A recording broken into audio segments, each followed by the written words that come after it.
Saya sapa semuanya, selamat pagi dan shalom. Selamat pagi, shalom. Selamat pagi, shalom. Selamat pagi, shalom.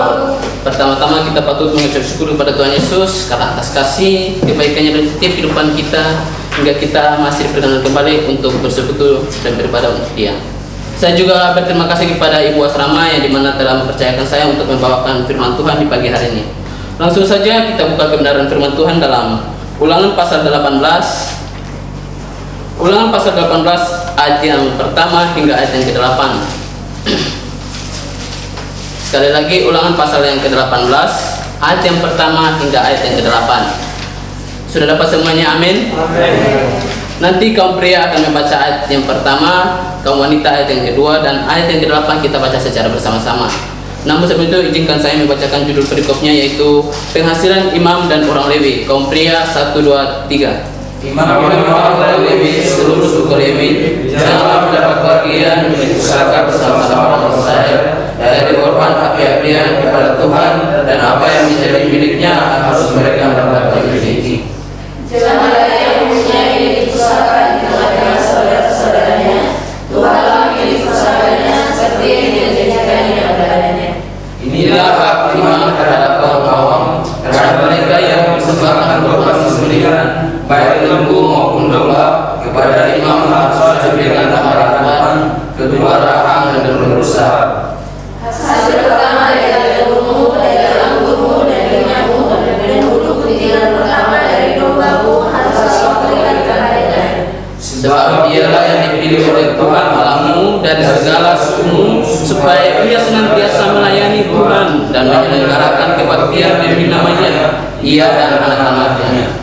Apabila seorang Lewi datang dari tempat manapun di Israel, di mana ia tinggal sebagai pendatang, dan dengan seluruh hati masuk tempat yang akan dipilih Tuhan, dan menyelenggarakan kebaktian demi nama Tuhan padanya, sama seperti semua saudaranya orang-orang Lewi yang melayani Tuhan di sana bersama-sama, maka haruslah mereka mendapatkan rezeki yang sama Dengan tidak terhitung apa yang ia peroleh dengan menjual harta dan dagingnya.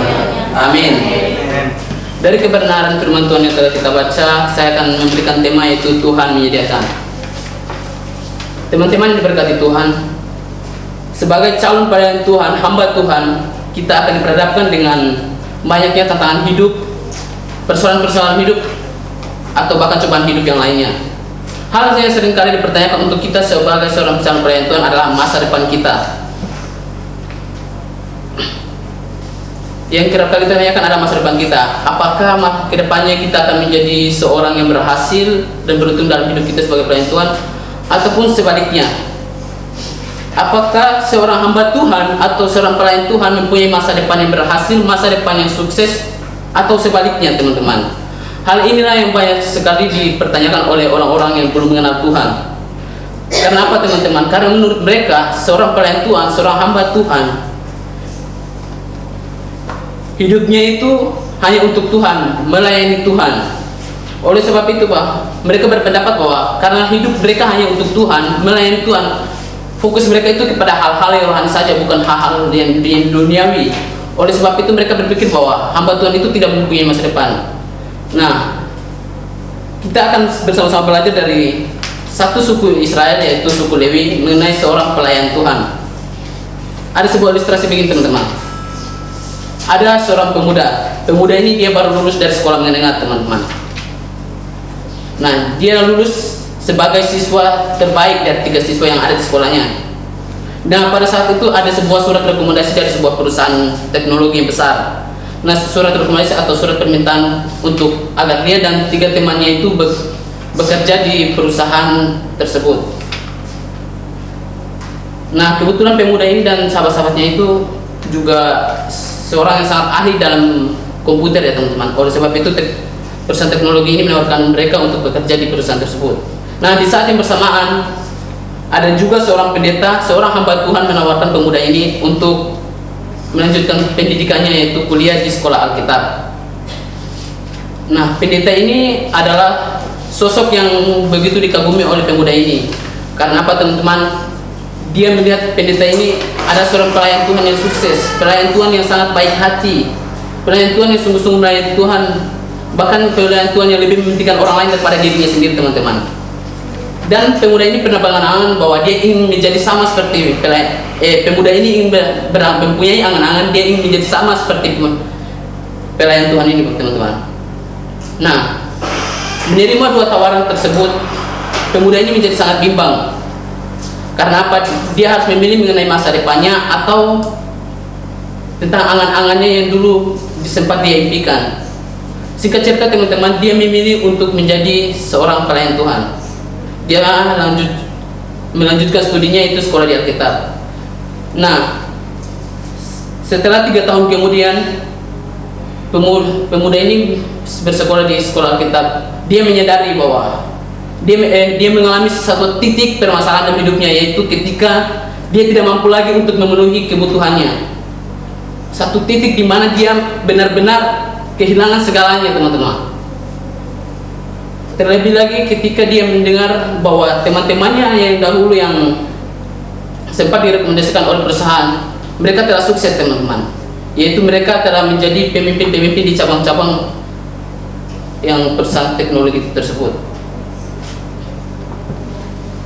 Karena mengalami depresi yang sangat berat, pemuda ini menelpon sang pendeta. Dia bertanya kepada pendeta tersebut, mengapa dia mengalami hal tersebut?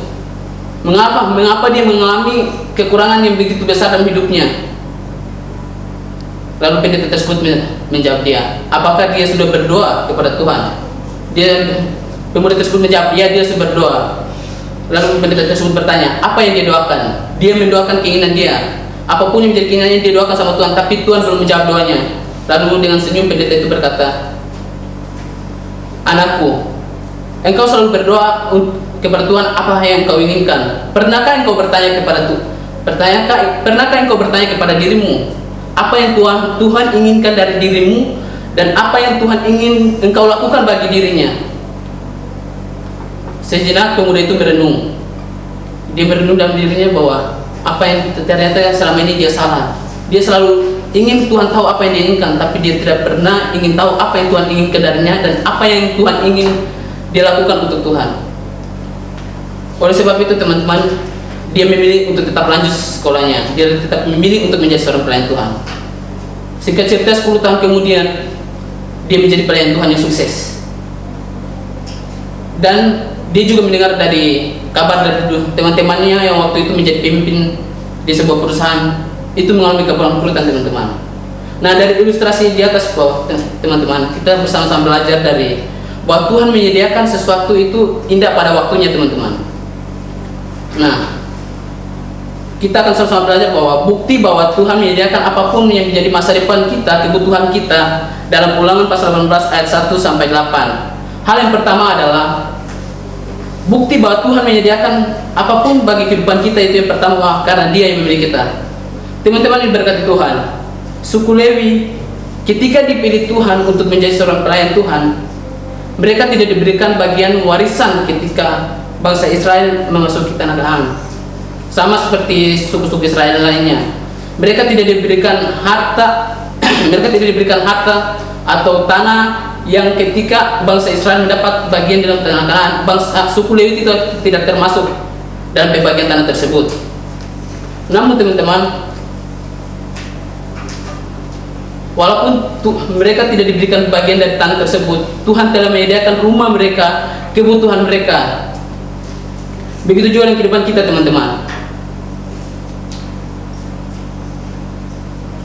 Ketika kita dipanggil, kita dipilih Tuhan untuk menjadi seorang pelayan Tuhan, kita tidak perlu khawatir untuk soal masa depan kita, soal kebutuhan kita, teman-teman.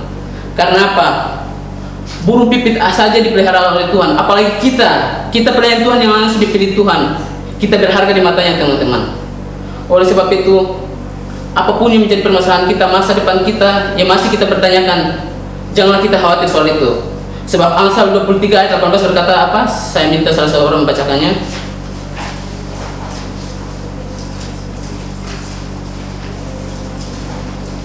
Amsal 23 ayat 18, karena masa depan sungguh ada dan harapan tidak akan hilang. Iya, teman-teman, firman Tuhan berkata masa depan kita sungguh ada, harapan kita tidak akan pernah hilang. Jadi apa yang kita khawatirkan dalam hidup kita? Mengenai kebutuhan kita, Filipi 4 ayat 19 berkata apa?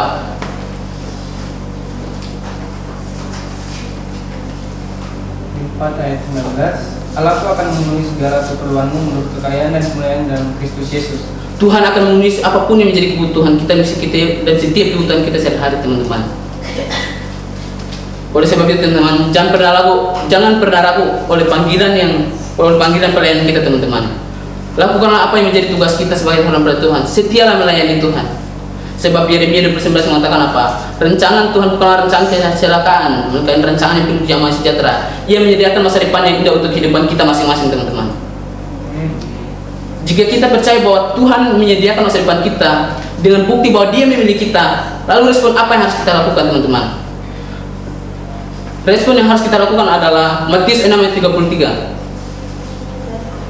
Saya minta seorang membacakannya.